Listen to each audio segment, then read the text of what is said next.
آج ہم ایک خاص جائزے پر بات کر رہے ہیں۔ ایک پاکستانی ڈرامہ سیریل ہے دو کنارے۔ جی سنا ہے اس کے بارے میں۔ ہاں، تو اس کے جو 58ویں قسط تھی نا، اس پر ایک آپ کے لیے تفصیلی تنقیدی جائزہ لکھا گیا ہے۔ اچھا، قسط نمبر 58۔ جی، تو آج ہم اسی جائزے کو ذرا گہرائی میں دیکھیں گے، سمجھنے کی کوشش کریں گے کہ جائزہ نگار نے کیا کیا نکات اٹھائے ہیں کرداروں پر اور کہانی پر۔ ٹھیک ہے، یعنی مقصد یہ ہے کہ اس جائزے کے ذریعے قسط کے مضبوط اور کمزور پہلو سامنے لائے جائیں۔ بالکل، دیکھتے ہیں کہ کیا باتیں ہیں اس میں۔ تو آئیے شروع کرتے ہیں۔ چلیں جی۔ تو جائزہ نگار کے مطابق کہانی کا جو مرکز ہے وہ تو آئمہ اور ولید ہی ہیں۔ جی۔ ایک بات جو مجھے کافی دلچسپ لگی جائزے میں، وہ آئمہ کے کردار کے بارے میں ہے۔ لکھا ہے کہ بھئی بچہ پیدا ہوا ہے، خوشی کا موقع ہے، لیکن وہ پھر بھی اداس ہے۔ اداس کیوں؟ کیونکہ وہ اپنے گھر والوں سے دور ہے۔ تو جائزہ نگار کہتا ہے کہ یہ پہلو نہ بہت حقیقت پسندانہ ہے، عموماً ایسا دکھاتے نہیں ہیں۔ یہ واقعی ایک اہم نکتہ ہے۔ مطلب یہ دکھایا گیا ہے کہ بیرونی حالات جو ہیں وہ آپ کی ذاتی خوشی پر کیسے اثر انداز ہو سکتے ہیں۔ بالکل۔ یہ کردار کو زیادہ گہرا بناتا ہے، صرف ایک خوش ماں نہیں بلکہ ایک انسان جس کے اپنے مسائل ہیں۔ صحیح کہا، یہ گہرائی تو اچھی ہے، لیکن لگتا ہے سارے کرداروں کے ساتھ ایسا نہیں ہوا۔ ولید کی بہن ہے دریشہوار۔ جی، دریشہوار۔ اس کے کردار پر جائزہ نگار نے کافی کہہ لیں سخت تنقید کی ہے۔ ہاں، وہیں پر تو ایک بڑا یوں سمجھیں تضاد نظر آتا ہے۔ جائزہ نگار کے مطابق دریشہوار کا کردار انتہائی غیر حقیقی طور پر منفی ہے۔ غیر حقیقی مطلب یہ کہ اسے صرف حسد اور ذاتی فائدے کے پیچھے بھاگتا ہوا دکھایا گیا ہے، جیسے وہ صرف اپنے بھائی کی شادی شدہ زندگی تباہ کرنا چاہتی ہے۔ اوہ! اور اس کی اس منفی سوچ کے پیچھے کوئی نفسیاتی وجہ، کوئی مجبوری کچھ نہیں دکھایا، وہ بس بری ہے۔ یعنی بس ایک ولن بنا دیا بغیر کسی وجہ کے۔ یہ تو پھر کمزور کردار نگاری ہوئی نا؟ جی بالکل۔ اور جائزہ نگار نے ایک اور سنگین بات کہی ہے۔ وہ کیا؟ انہوں نے لکھا ہے کہ یہ کردار عورت دشمنی کے بیانیے کو تقویت دیتا ہے۔ اوہ، یہ تو واقعی سنجیدہ بات ہے۔ اس کا کیا مطلب ہوا؟ وضاحت کریں گے ذرا؟ دیکھیں، اس کا اشارہ اس طرف ہے کہ اکثر ہمارے ڈراموں میں خاص طور پر خواتین کرداروں کو، جیسے ساس، نند وغیرہ، انہیں بلا وجہ بہت منفی، سازشی دکھا دیا جاتا ہے۔ ہاں، یہ تو دیکھا ہے۔ تو جب آپ بغیر کسی گہرائی یا وجہ کے کسی عورت کو اتنا برا دکھاتے ہیں تو یہ معاشرے میں جو پہلے سے غلط فہمیاں ہیں عورتوں کے آپسی رشتوں کے بارے میں، ان کو اور پکا کرتا ہے۔ اچھا، تو یہ صرف کہانی کا مسئلہ نہیں بلکہ اس کا ایک سماجی پہلو بھی ہے۔ جی بالکل، کردار صرف کردار نہیں رہتے، وہ کسی نہ کسی نظریے کی نمائندگی بھی کر سکتے ہیں۔ یہ تو سوچنے والی بات ہے۔ اچھا، تو کیا صرف کردار کی منفی تصویر کشی پر ہی اعتراض تھا یا اس کے انجام پر بھی کچھ کہا گیا ہے؟ انجام پر بھی۔ جی ہاں، کافی تنقید ہے۔ جائزہ نگار کہتا ہے کہ بھائی ایک کردار جس نے اتنی قسطوں تک کہانی میں اتنی ہلچل مچائی، اتنی سازشیں کی، اس کا جو انجام ہے، مطلب اچانک اس کا دھوکہ کھا جانا، سب کچھ کھو دینا، وہ ایک ہی قسط میں وہ بھی بہت جلدی جلدی دکھا دیا۔ اچھا، مطلب بہت رشٹ لگا۔ جی، بہت رشٹ۔ ایسا لگا جیسے بس اب اس کردار سے جان چھڑانی ہے۔ اتنے لمبے منفی سفر کا یہ انجام نہ وہ انصاف کرتا ہوا محسوس نہیں ہوا۔ ہاں، یہ مسئلہ تو اکثر ہوتا ہے ڈراموں میں کہ ایک پیچیدہ مسئلے کو آخر میں بہت جلدی سے سمیٹ دیتے ہیں۔ جائزہ نگار نے اسے شاید توازن کا مسئلہ کہا ہے۔ بالکل، توازن کا مسئلہ۔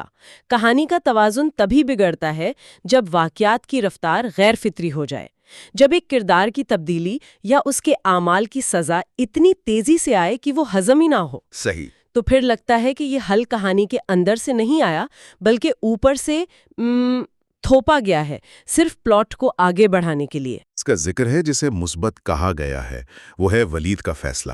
ولید کا کون سا فیصلہ؟ وہ جو اپنی والدہ کی رضامندی سے بیرون ملک جانے کا فیصلہ کرتا ہے۔ جائزہ نگار نے اسے کہانی کا ایک مثبت موڑ قرار دیا ہے۔ اچھا، یہ تو ٹھیک ہے۔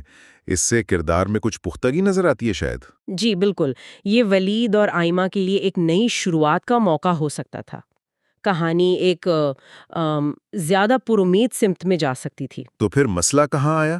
آپ نے کہا تھا کہ اختتام پر پھر مایوسی کا اظہار ہے۔ جی، مسئلہ آیا قسط کے بالکل آخری منظر میں۔ آخری منظر میں کیا ہوا؟ جائزہ نگار کے مطابق آئمہ کی طرف سے اچانک یہ کہنا کہ اسے مزید بچے چاہیے اور اس بات کو ایک بڑا مسئلہ بنا دینا، وہ انتہائی غیر ضروری اور غیر فطری لگا۔ اچھا، مطلب وہ سین ایسے ڈال دیا؟ جی، ایسا محسوس ہوا کہ یہ کہانی کے اس وقت کے بہاؤ سے کرداروں کی جو ذہنی کیفیت تھی اس سے بالکل میل نہیں کھاتا تھا۔ تو کیا یہ صرف اگلی قسط کے لیے تجسس پیدا کرنے کی کوشش تھی، جسے کلف ہینگر کہتے ہیں؟ لگتا تو یہی ہے۔ جائزہ نگار کا خیال ہے کہ یہ ایک مصنوعی کلف ہینگر تھا جو زبردستی ڈالا گیا۔ لیکن یہ تو بہت سے ڈرامے کرتے ہیں، کیا یہ اتنا بڑا مسئلہ ہے؟ دیکھیں، جائزہ نگار کے نقطۂ نظر سے یہ مسئلہ اس لیے ہے کہ ایک کہانی کی اپنی منطق کو، اس کی کنسسٹنسی کو توڑتا ہے۔ اچھا۔ ایک اچھا کلف ہینگر وہ ہوتا ہے جو کہانی کے اندر سے نکلے، لیکن جب کوئی موڑ صرف سنسنی کے لیے ڈالا جائے اور وہ کرداروں کے پچھلے رویوں سے ٹکرائے تو وہ مصنوعی لگتا ہے۔ یعنی ناظرین کو جوڑنے کے بجائے کنفیوز کر سکتا ہے؟ جی، یا شاید کہانی سے بدظن بھی کر دے کہ یہ کیا ہو رہا ہے۔ یہ اہم بات ہے کہ تجسس ضروری ہے، لیکن کہانی کی اپنی ساخت کی قیمت پر نہیں۔ بالکل۔ تو اگر ہم اس پورے جائزے کی روشنی میں قسط 58 کے مثبت اور منفی پہلوؤں کو اکٹھا کریں تو کیا تصویر بنتی ہے؟ مثبت پہلو جیسا ہم نے کہا، ایک تو آئمہ کے کردار کی وہ حقیقت پسندی والی بات، جی۔ دوسرا ولید کا بیرون ملک جانے کا فیصلہ، اور ایک اور چیز جو جائزے میں اچھی لکھی ہے وہ ہے ولید اور اس کی ماں کا رشتہ۔ اچھا، وہ کیسا دکھایا گیا؟ اسے مثبت انداز میں دکھایا گیا ہے۔ ان کے درمیان ایک سمجھ بوجھ اور محبت کا تعلق جو اکثر ڈراموں میں ماں بیٹے کے رشتے میں تناؤ دکھایا جاتا ہے اس سے مختلف تھا۔ ٹھیک ہے، اور آئمہ کے بارے میں بھی کچھ تھا؟ جی، آئمہ کا اپنے اصولوں پر قائم رہنا، اپنے وقار کا خیال رکھنا، اسے بھی مثبت پہلو کے طور پر گنا گیا ہے۔ چلیں، تو کچھ اچھی چیزیں تو ہیں، لیکن مجموعی طور پر منفی پہلو زیادہ حاوی لگ رہے ہیں، ہے نا؟ جی، جائزے کے مطابق منفی پہلو زیادہ نمایاں ہے۔ ان میں سب سے اوپر تو وہی دور شہوار کا کردار ہے، اس کی غیر حقیقی منفی تصویر کشی اور پھر اس کا جلد بازی والا انجام۔ دوسرا بڑا منفی نقطہ وہ کس کا آخری غیر ضروری تنازع، بچوں والی بات۔ جی، اور تیسرا کہانی کے کچھ موڑ جیسے دور شہوار کے انجام تک پہنچنے کے واقعات، وہ بھی کچھ جلد بازی اور غیر حقیقی پن کا شکار لگے۔ مجموعی طور پر رفتار اور منطق میں کمزوری محسوس ہوئی۔ تو پھر اس جائزے کا حتمی نتیجہ کیا نکلا؟ قسط کو کیسا قرار دیا گیا؟ مکمل طور پر مسترد نہیں کیا۔ جائزہ نگار مانتا ہے کہ قسط میں جذباتی اثر ہے، ایموشنل امپیکٹ ہے۔ اچھا، یعنی کرداروں کے دکھ سکھ، ان کی کشمکش وہ ناظرین محسوس کر سکتے ہیں۔ آئمہ کی اداسی، ولید کی کوششیں، ماں کی محبت، یہ چیزیں جوڑتی ہیں۔ ٹھیک ہے۔ لیکن اس جذباتی پہلو کے باوجود کہانی کی جو بناوٹ ہے، کرداروں کی گہرائی، واقعات کی رفتار، ان میں بہتری کی واضح گنجائش ہے۔ یعنی ایک ملی جلی کارکردگی، پوٹینشل تھا پر استعمال نہیں ہوا۔ بالکل، آپ کہہ سکتے ہیں کہ جذبات تو پہنچ گئے، لیکن کہانی سنانے کا جو فن ہے، جو کرافٹ ہے، اس پر سوالات ہیں۔ یہ بہت اہم فرق ہے۔ اکثر ایسا ہوتا ہے کہ ڈرامے رلا تو دیتے ہیں یا غصہ دلا دیتے ہیں، لیکن کہانی یا کردار نگاری کے معیار پر سمجھوتا کر لیتے ہیں۔ بالکل، اور یہیں سے یہ جائزہ ہمیں ایک بڑے سوال کی طرف لے جاتا ہے۔ کون سا سوال؟ یہ سوال صرف اس ایک قسط یا اس ایک ڈرامے کا نہیں، بلکہ شاید پوری پاکستانی ڈرامہ انڈسٹری میں کہانی کہنے کے جو رجحانات ہیں، ان سے متعلق ہے۔ آپ صحیح کہہ رہے ہیں، یہ جائزہ صرف ایک قسط کا تجزیہ نہیں رہا اب۔ جی، یہ ہمیں سوچنے پر مجبور کرتا ہے کہ کردار کتنے حقیقی ہوں، کتنے فارمولا کے مطابق۔ کیا منفی کردار ہمیشہ ایک جیسے یعنی صرف برے دکھانے ضروری ہیں؟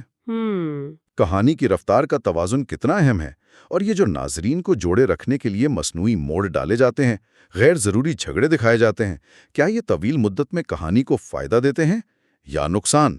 یہ واقعی گہرے سوالات ہیں، خاص طور پر یہ توازن کہ کہانی کو دلچسپی رکھنا ہے اور منطقی بھی۔ لگتا ہے کبھی کبھی نا تجسس پیدا کرنے کی دوڑ میں کہانی کی اپنی جو منطق ہوتی ہے وہ پیچھے رہ جاتی ہے۔ جی، اور پھر یہ سوال بھی ہے کہ کیا ناظرین واقعی یہی چاہتے ہیں؟ کیا وہ ہر قسم کا موڑ قبول کر لیتے ہیں، یا ایک وقت آتا ہے جب انہیں بھی لگتا ہے کہ یہ کچھ زیادہ ہو گیا؟ ہاں، یہ تو ہے۔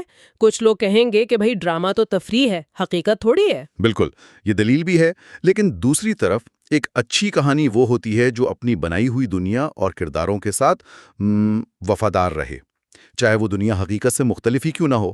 جب کہانی اپنے ہی اصول توڑنے لگے تو اعتبار کم ہو جاتا ہے۔ تو سبق یہ ملتا ہے کہ جذباتی اثر کے ساتھ ساتھ کہانی کی ساخت، کرداروں کی نفسیات اور واقعات کی منطق بھی اتنی ہی اہم ہے۔ جی، ان سب میں توازن ہی ایک اچھے معیاری کام کی نشانی ہے۔ نظر سے دیکھنا کتنا ضروری ہے، صرف یہ نہیں کہ کیا دکھایا جا رہا ہے، بلکہ یہ بھی کہ کیسے دکھایا جا رہا ہے۔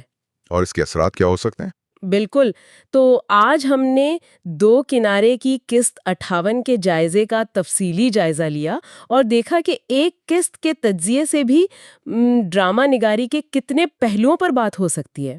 جی، کرداروں کی گہرائی، کہانی کا بہاؤ، حقیقت پسندی اور یہ جو تجسس پیدا کرنے کی کوشش ہے، ان سب کے درمیان ایک بہت نازک توازن ہوتا ہے۔ اور یہ سوال شاید ناظرین کے لیے بھی ہے کہ وہ اپنی تفریح سے کیا چاہتے ہیں۔ ہاں، کیا وہ صرف وقتی سنسنی چاہتے ہیں یا ایسی کہانیاں جو انہیں سوچنے پر بھی مجبور کریں اور کرداروں کے ساتھ ایک گہرا تعلق بنانے کا موقع دیں؟ یہ واقعی ایک اہم سوال ہے جس کا جواب شاید ہر کوئی اپنے طور پر تلاش کرتا ہے۔ بالکل، اور یہ انتخاب جو ہے یہ پھر مواد بنانے والوں پر بھی اثر انداز ہوتا ہے۔ صحیح کہا، چلے اس پر سوچ بچار جاری رہنی چاہیے۔